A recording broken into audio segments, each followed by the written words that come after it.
Hai guys, selamat datang ke YouTube channel Mawi TV. Okey, baik, aku hari ini dah lama sebenarnya tak buat review tentang buku. Sebab dulu aku pernah buat satu review tentang buku. Jadi kali ini mungkin kali kedua lah. Okey, tahun lepas aku buat satu je buku. Jadi tahun ni aku buat lagi satu buah buku. Okey, mungkin akan ada buku-buku berikutnya untuk tahun ni. Sebab aku perlukan pembacaan ini untuk melengkapkan aku punya mata merit lah dalam aku punya kursus. Sebab aku jangka tahun ini pun mungkin kursus tak dapat dilaksanakan dengan banyak. Jadi aku memilih untuk membuat bacaan lah. Okay, membuat bacaan supaya dapat tambah dalam aku punya kursus. Okay, baik, buku yang aku dah selesai baca tu adalah buku ini.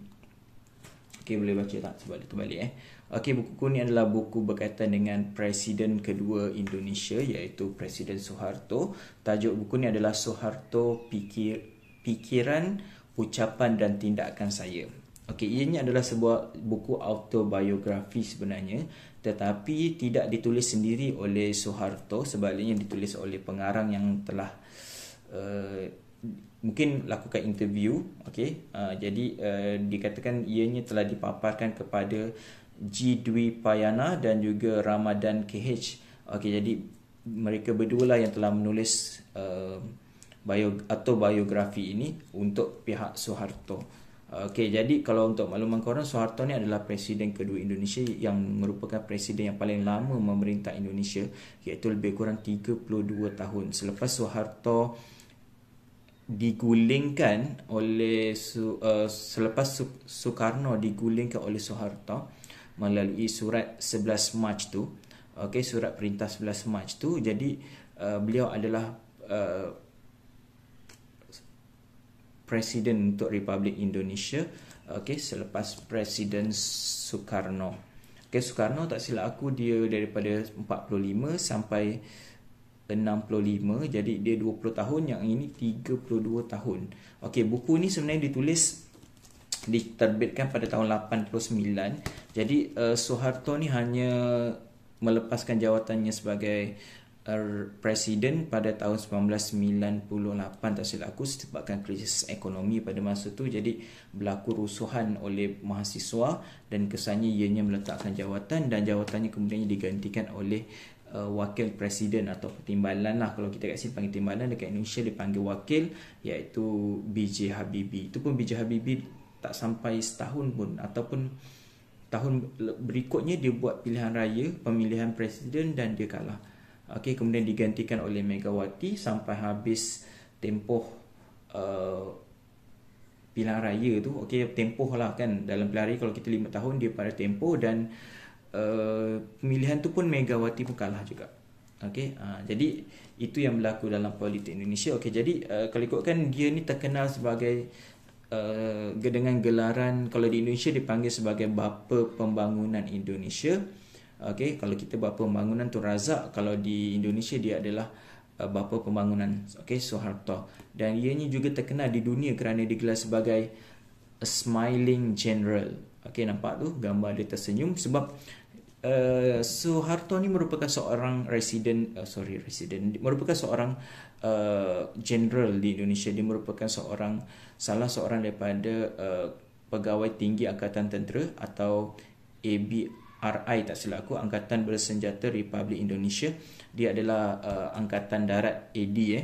Jadi sebenarnya kejatuhan Soekarno adalah disebabkan oleh peristiwa 30 September 1965, iaitu di mana PKI, Parti Komunis Indonesia, pada masa itu dikatakan telah menangkap Dewan Jeneral. Dewan Jeneral ni sebenarnya tak wujud pun, tapi dideklar oleh PKI sebagai Dewan Jeneral untuk menggulingkan Soekarno. Tapi mereka dikatakan setapak lebih awal lah.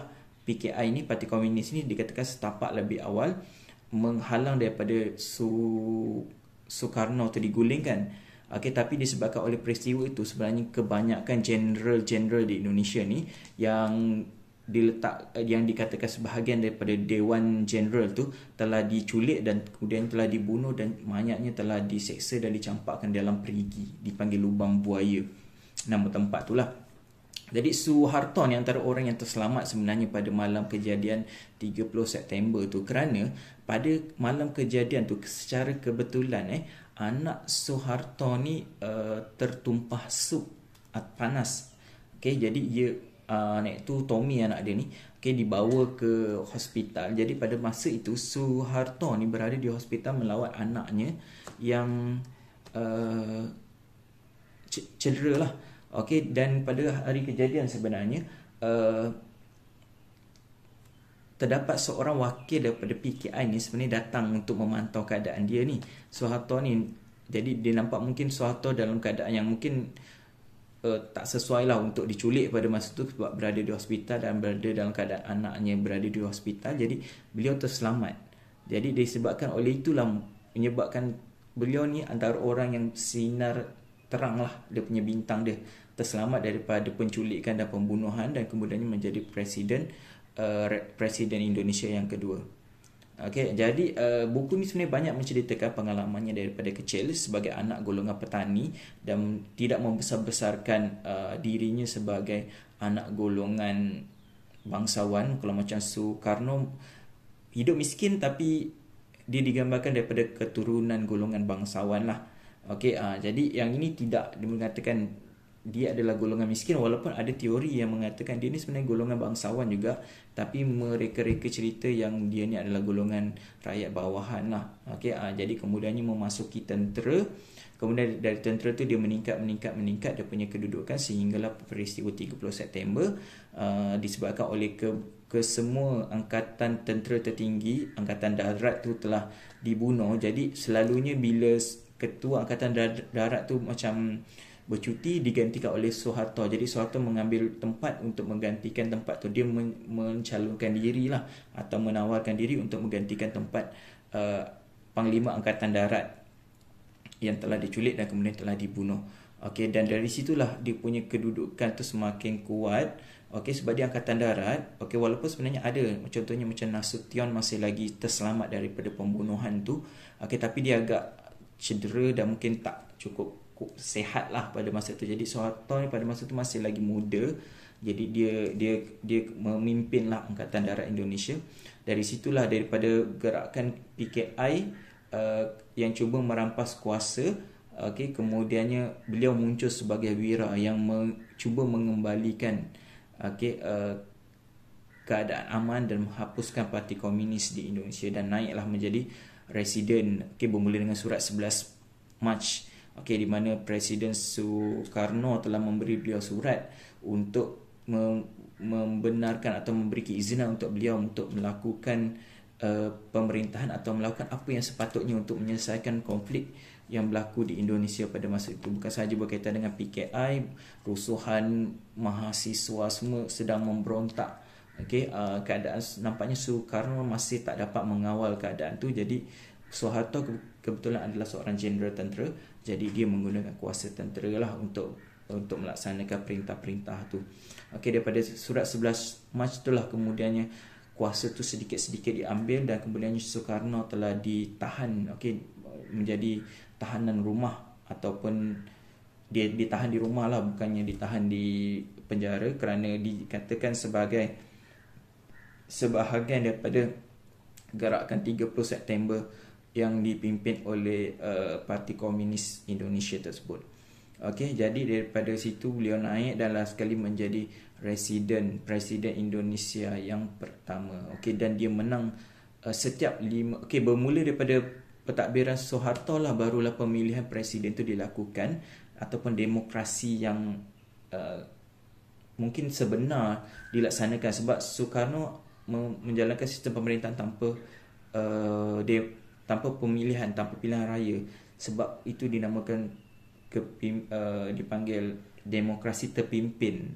Kalau ikutkan zaman Soekarno. Jadi di sini Suharto yang memulakan pilihan raya umum di Indonesia dengan untuk pemilihan presiden di Indonesia. Dan dia menang setiap kali pemilihan tu, sehinggalah kepada tahun yang terakhir lah, tahun 2008 ataupun 1997 atau 98, itu adalah pilihan raya yang terakhir dia menang, dan sepatutnya pangkalnya berakhir pada 2003 macam tu.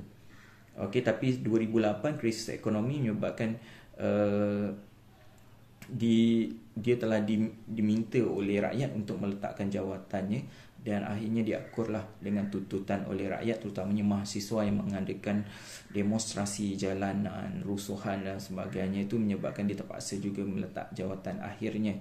Okey, dan ekonomi pada masa itu sangat teruk lah. Okey, jadi beliau dianggap sebagai bapa pembangunan Indonesia kerana beliau dikatakan antara orang yang membangunkan ekonomi lah, terutamanya pertanian. Sebab dulu Indonesia merupakan antara negara yang mengimport beras yang banyak daripada Thailand dan Burma, tapi beliau kemudiannya membawa Indonesia kepada sebuah negara pertanian yang menanam sendiri hasil mereka sendiri, sehingga PBB memberi kredit lah kepada dia kerana telah berjaya membangunkan ekonomi, dan minta dibentangkan apa yang dia buat tu di PBB pada masa itu. Jadi kalau kita ikut buku ni dicerita sehingga 1989, jadi ada lagi 10 tahun tempoh pemerintahannya. Kalau ikutkan dalam buku ni, ianya diceritakan sangat baiklah dia punya pemerintahan. Tapi kalau kita tengok dalam sejarah Indonesia, sebenarnya banyak korupsi yang berlaku pada zaman pemerintahannya. Terutama selepas tahun 1990-an ke atas tu mungkin banyak, sebab anak-anaknya pun dah start besar dan start mungkin terlibat dalam aktiviti ekonomi dan politik. Jadi itu menyebabkan lebih banyak drama lah sebenarnya. Tapi dalam tempoh hingga 89 ni sebenarnya tidak banyak isu pun yang diutarakan tentang korupsi dan sebagainya. Dan ialah autobiografi, takkan nak cerita tentang apa kerosakan yang dia buat. Jadi sehingga itu ianya adalah seorang pemimpin yang agak baik dan disayangi lah pada aku. Dan antara prinsip-prinsip hidup dia, aku rasa boleh kita jadikan pengajaran adalah dia sangat menghormati orang tua. Dia punya prinsip dia, orang yang lebih tua tu kita harus hormati walaupun mungkin tak betul apa tindakannya, terutamanya dalam situasi hubungan dia dengan Soekarno dan juga Soeharto. Jadi sebab Soekarno tu adalah orang yang lebih tua daripada dia, jadi dia sangat menghormatinya, tapi tidaklah pula menurut sahaja perintahnya. Dikatakan dia ni agak menghormati orang yang lebih tua sebagai prinsip hidup dia lah. Dan dia menjadi pegangan dia. Dan dia juga adalah seorang yang tidaklah sentiasa menjadi pak turut lah, ataupun mengiyakan saja kata-kata orang atasan dia. Contohnya macam Soekarno memberitakan, memberi cadangan tertentu, dia tetap dengan pendirian dia yang dirasa betul, dan dia juga tak takut untuk memberikan cadangan. Contohnya dia mencadangkan sebelum peristiwa di mana surat 11 Mac tu dikeluarkan, sebenarnya Soeharto dah mencadangkan kepada Soekarno untuk menghapuskan PKI. Tapi Soekarno nampak masih lagi tidak mahu menghapuskan PKI. Kat situ nampak macam apa tujuan, apa masalah Soekarno ni sampai dia tak nak menghapuskan PKI tu. Apa kaitannya Soekarno dan PKI? Itulah menjadi poin kemudiannya kenapa Soekarno ni menjadi tahanan rumah, kerana ia didakwa terlibat dengan peristiwa 30 September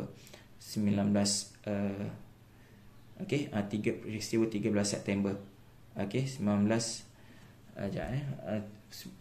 September 1969. Jadi disebabkan oleh peristiwa itu, Soekarno telah dijatuhkan, digulingkan, kemudian digantikan dengan pemerintahan Soeharto. Jadi itu saja perkongsian yang aku nak cerita tentang Presiden Soeharto ni.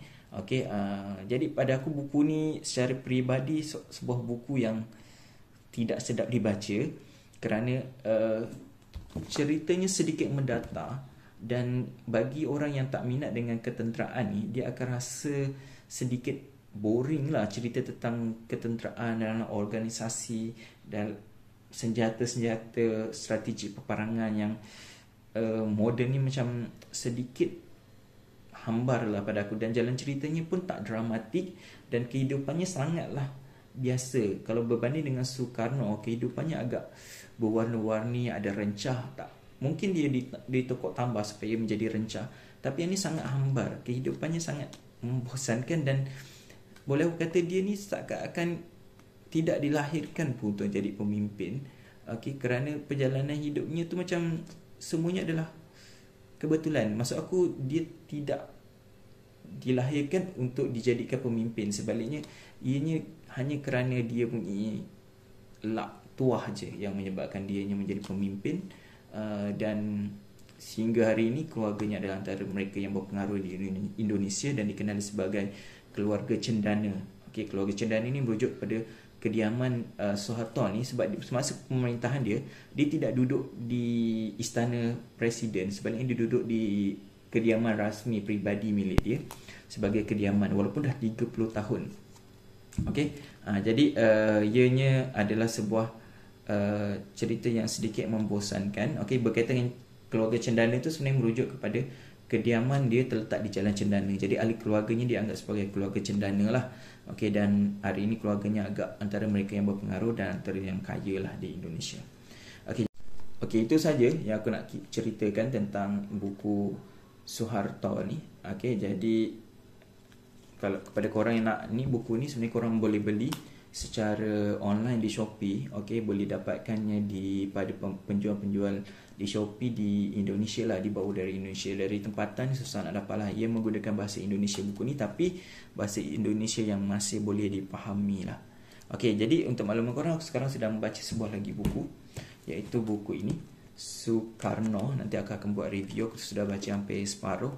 Okey, ini bukan buku Soekarno yang pertama aku baca, sebab aku dah baca banyak buku berkaitan dengan Soekarno. Jadi apa-apa hal nanti lepas habis baca, nanti aku buat review. Dan aku ada beberapa buku yang mungkin aku akan gabungkan untuk bagi sedikit lah, konklusi lah tentang apa itu, siapa Soekarno dan apa yang dia dah buat. Jadi itu sahaja perkongsian aku hari ini. Okey, jadi itu sahaja perkongsian aku pada hari ini. Jadi kita jumpa lagi dalam video seterusnya. Assalamualaikum.